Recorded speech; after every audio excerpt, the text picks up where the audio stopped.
नमस्कार दोस्तों, आर्यवर्त में आप सभी का स्वागत है। दोस्तों, आने वाले कुछ दिनों में जगन्नाथ की रथ यात्रा शुरू हो जाएगी। जगन्नाथ की रथ यात्रा यूं तो भारत के कई सारे हिस्सों में मनाई जाती है, मगर पुरी की रथ यात्रा का अपना ही महत्व है। दूर दूर से लोग आते हैं। दोस्तों, आप लोगों ने कभी जगन्नाथ जी की मूर्ति को गौर किया होगा? मूर्ति उसमें आधी अधूरी है। चाहे वो भगवान श्री कृष्ण की मूर्ति हो, उनके भाई बलराम की मूर्ति हो, उनकी बहन सुभद्रा की मूर्ति क्यों ना हो, इन तीनों लोगों की मूर्ति अधूरी है। तो आज हम इसी रोचक कथा को जानेंगे कि ऐसा क्या हुआ था कि अधूरी मूर्ति की स्थापना हुई थी और उनकी हम पूजा करते हैं आज हर्षोल्लास से। स्वागत है और आमंत्रित करता हूं आप सभी को आज के सफर पर चलने के लिए। दोस्तों, हुआ कुछ ऐसा था कि एक बार भगवान श्री कृष्ण निद्रा में थे और निद्रा में ही उनके मुंह से राधे राधे निकलने लगा।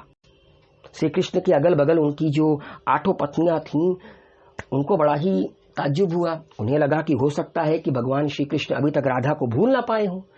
तो राधा और भगवान श्री कृष्ण की रासलीला के बारे में जानने के लिए जो भगवान श्री कृष्ण की 8 पत्नियां थीं, वो बलराम जी की माता रोहिणी के पास जाती हैं और उनसे विनती करती हैं कि हे माता, प्रभु और राधा जी के रासलीला के बारे में बताइए। तो माता रोहिणी कहती है कि एक शर्त पे बताऊंगी कि ये बातें हम ही लोगों के बीच में रहनी चाहिए, और अपनी बेटी सुभद्रा से कहती हैं, मतलब भगवान श्री कृष्ण और बलराम जी की जो बहन है, प्यारी बहन सुभद्रा से कहती हैं कि हे सुभद्रे, किसी को भी अंदर मत आने देना, तुम द्वार पर खड़ी रहो। तुम द्वार पर खड़े होकर जो भी मैं व्याख्या करूंगी उसको सुनना। सुभद्रा जी ने कहा कि जी माता, जैसा आपका आदेश। और माता रोहिणी बोलना शुरू करती हैं। माता रोहिणी भगवान श्री कृष्ण और राधा जी की रासलीला के बारे में बताना शुरू करती हैं। भगवान श्री कृष्ण की 8 पत्नियां बड़े चाव से सुन रही होती हैं। सुभद्रा जी बाहर खड़ी होकर बड़े चाव से सुन रही होती हैं। और तभी वहां पर पहुंचते हैं द डुअल, भगवान श्री कृष्ण और बलराम जी। और सुभद्रा उनसे देखते ही कहती हैं कि आप अंदर नहीं जा सकते। अब भगवान श्री कृष्ण, उनके भाई बलराम, उनकी बहन सुभद्रा, ये तीनों द्वार पर खड़े हैं। और द्वार तक तो भाई आवाज आई रही थी माता रोहिणी की, बिकॉज सुभद्रा तो सुनी रही थी। तो तीनों भाई बहन अब ध्यान मग्न होकर माता रोहिणी की कथा को सुनने लगते हैं, जो कि वो भगवान श्री कृष्ण और राधा के बारे में बता रही थी। और कहा जाता है कि ये तीनों इतने मग्न हो गए थे, ये तीनों भाई बहन इतने मग्न हो गए थे कि इनके शरीर के कई सारे हिस्से नजर नहीं आ रहे थे। कई सारे हिस्से इनके नजर नहीं आ रहे थे। और तभी वहां पर एंट्री होती है, तभी वहां पर विराजते हैं देवऋषि नारद। देवऋषि नारद तीनों भाई बहनों के स्वरूप को देखते हैं, प्रणाम करते हैं।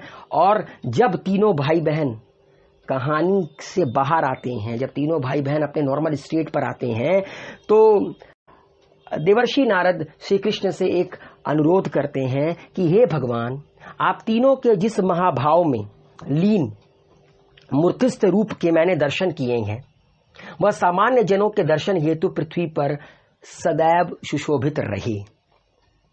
मतलब नारद जी ने यह कहा कि हे प्रभु, आप तीनों लोगों के इस रूप के दर्शन मैंने तो कर लिए, मगर मैं चाहता हूं कि पृथ्वी में रहने वाला एक जन सामान्य भी आपके इस रूप की, मतलब इस रूप के दर्शन करे। और भगवान श्री कृष्ण कहते हैं तथास्तु। और तभी से जो आधी अधूरी जो पिक्चर्स हैं, आधी अधूरी पिक्चर की हम पूजा करते चले आ रहे हैं। अच्छा, जगन्नाथ पुरी में, मतलब पुरी में जो जगन्नाथ जी हैं, उनकी जो मूर्ति है आधी अधूरी क्यों है, उसके पीछे की भी एक कहानी है।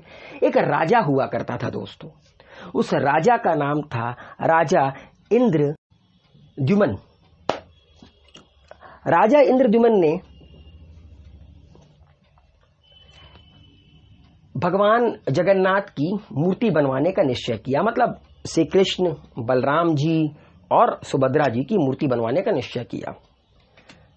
और जो शिल्पकार कहे जाते हैं, शिल्पों के शिल्पकार विश्वकर्मा जी वहां पर पधारते हैं एक बूढ़े की वेशभूषा लेकर और कहते हैं कि मैं मूर्ति बनाने के लिए तैयार हूं, मगर मेरी एक शर्त है। मैं एक बंद कमरे में मूर्ति बनाऊंगा, 21 दिन लगातार काम करके मूर्ति बनाऊंगा, मुझे किसी भी तरह की डिस्टर्बेंस नहीं चाहिए, मैं अकेले बनाऊंगा। और अगर किसी ने मुझे डिस्टर्ब करने की कोशिश की तो मैं उसी वक्त मूर्ति बनाना बंद कर दूंगा और दोबारा नहीं बनाऊंगा। तो जो राजा थे इंद्रद्युम्न वो कहते हैं ठीक है, आप जैसा कहें। और एक कमरे के अंदर जो शिल्पकार है विश्वकर्मा जी, वो मूर्ति बनवाना शुरू करते हैं, मतलब मूर्ति बनाना शुरू करते हैं। तभी जो राजा थे उनकी पत्नी रानी गुंडीचा वो दरवाजे पर कान लगाकर, मतलब एक बार उनके अंदर थोड़ी सी एक कहते नहीं क्यूरियोसिटी जागती है, और वो दरवाजे पर कान लगाकर सुनना चाहती थी कि अंदर क्या हो रहा है। तो उनको कोई आवाज नहीं आती है, तो उन्हें लगता है कि जो अंदर शिल्पकार था वो मर गया, क्योंकि कोई आवाज नहीं आ रही है, कोई मूर्ति बनाने की आवाज नहीं आ रही है। और रानी गुंडीचा राजा के पास जाकर कहती हैं कि उस कमरे से कोई आवाज नहीं आ रही है, लगता है कारीगर मर गया। राजा भी बिना सोचे समझे आनन फानन कमरे का दरवाजा खोल देते हैं। और जैसा कि विश्वकर्मा जी ने कहा था कि अगर डिस्टर्बेंस हुआ, अगर किसी ने हस्तक्षेप किया तो मैं उसी वक्त काम बंद कर दूंगा। मगर जब दरवाजा खुलता है तो पाया जाता है कि अंदर कोई कारीगर नहीं है, आधा अधूरा काम हुआ पड़ा है, और वही आधी अधूरी मूर्ति राजा को मिली, और वही मूर्ति हम लोग आज जगन्नाथ जी के रूप में उसकी पूजा करते हैं। तो इसीलिए श्री कृष्ण, उनके भाई बलराम और उनकी बहन सुभद्रा जी की मूर्ति आधी अधूरी है, मगर हमारे लिए पूरी है। तो उम्मीद है दोस्तों आप लोगों को ये कहानी अच्छी लगी होगी। आर्यवर्त को अपना प्यार दीजिए, वीडियो को लोगों तक पहुंचाइए, लोगों को ज्ञान बांटिए, बेल आइकन के बटन को प्रेस करना न भूलिएगा। खुश रहिए, स्वस्थ रहिए। शुक्रिया।